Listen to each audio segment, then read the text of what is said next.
Preparing for OET in 30 days or less? Yes, you can.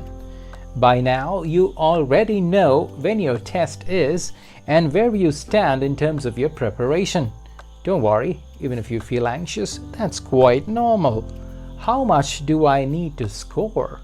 Will I be accepted to the country of my preference based on my individual score as well as my total score?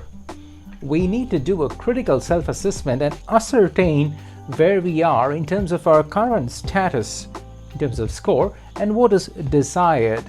The number of days left ahead also needs to be accounted for. Therefore, the two main aspects would be time and self-assessment. I would call this as gap analysis. If I am already confident about my English language skills, I need to be only worried about my preparation, the tips, tricks, and strategy I would adopt for listening, reading, writing, and speaking. Taking a mock test would give me a feel of where I stand now. And trust me, you have a lot of them available online. Let me know if you are not able to spot one for yourself. After taking up a mock test, I would get to know my weak points and focus on areas to convert them into opportunities. If I'm targeting a score of 350, that's not bad at all. I would break it down like this. Score 400 in listening, score around say 300 to 350 for reading. Writing, I think I would score 300 to 350, and for speaking I could score between 350 to 380. On the upper side, I could score around 370. On the lower side, 340. That's still 10 points short of my target. Mock tests would help me do a critical self-assessment and look at areas where I need to focus on and maximize where my strength lies.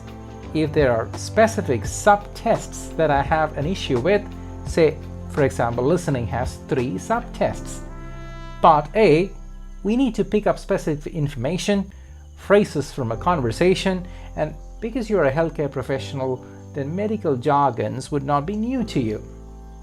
From part B of listening, they hear your test on grasping the essence, the details, logics, the reasoning, linkage between text, procedures, follow-up, etc.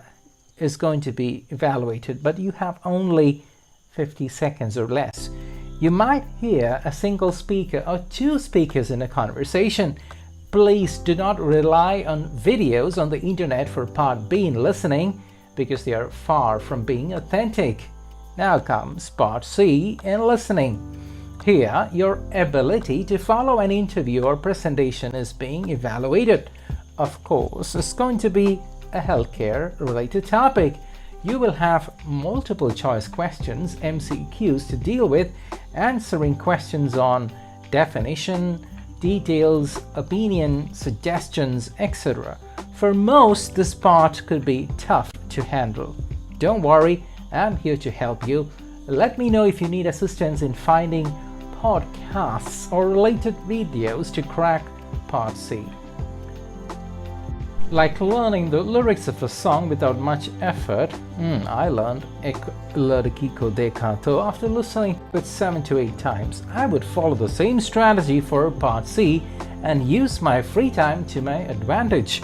I would certainly seek the help of a coach or mentor to assist me in this area and on areas where I see a weakness. Let's move on to reading. Reading has 4 subtests. Being a healthcare professional, I might not have the habit of reading. Let me be honest with you. However, considering the short time ahead of me, I might want to pause a bit and start reading relevant material to practice reading. Reading Part A. Here, you will resort to ACE reading or quick reading or diagonal reading, sometimes called as skimming, to find relevant text matching the subtests A, B, C, or D, as we also need to use the letters as answers in the first part of the reading test. We only have 15 minutes to answer 20 questions, and it's all about speed, spending less than a minute per question.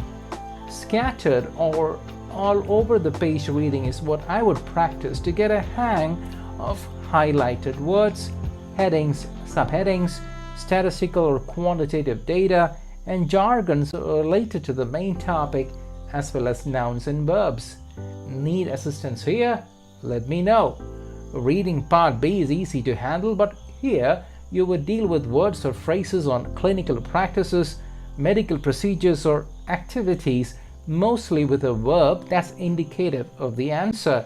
Here we need to read a bit more into the text, unlike the quick scanning done in part A of reading.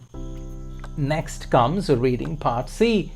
These are easy to find on the internet in the form of articles or passages. They are less technical when compared to part A and part B. Let me remind you that given the short time of 30 days or less, I would take it for granted that you have a decent vocabulary by your side, and the only need now is to focus on your speed, transforming weak areas into strengths. Alright, now comes writing.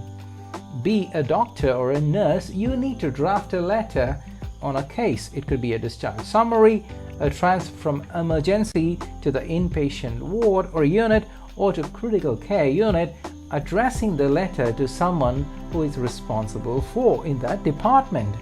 Here, your scoring is based on a few aspects.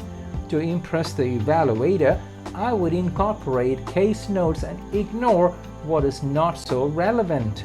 Silly mistakes could be avoided by reaching out to an English expert and receive quality feedback. And finally comes my favorite area, speaking. Speaking is where your ability to build a conversation, engage someone in a meaningful conversation on a specific topic or context is being evaluated. Here you perform a couple of role plays where you put yourself in the shoes of a healthcare professional and sound as a thorough medical or clinical professional. Your conversation should make absolute sense, primarily from the perspective of interacting with the patient or the patient's bystander. Anxiety, fear, nervousness could all surface during the role play, as it is common in real life, and therefore be ready for it. If you need help here, let me know. Speaking to someone with excellent linguistic ability in English and from a healthcare know-how background would certainly help. That's all about it. I'm holding live classes, and that too one-on-one sessions, and happy to accommodate you in if you are keen on improving your OET score. If you're dialing from outside India, please prefix +91 followed by 9500027288. Most of my students dialing from outside India have had issues connecting up, and therefore I need to stress the need to use the India International Code, as I'm located right now in the beautiful country, India. All the best and see you soon.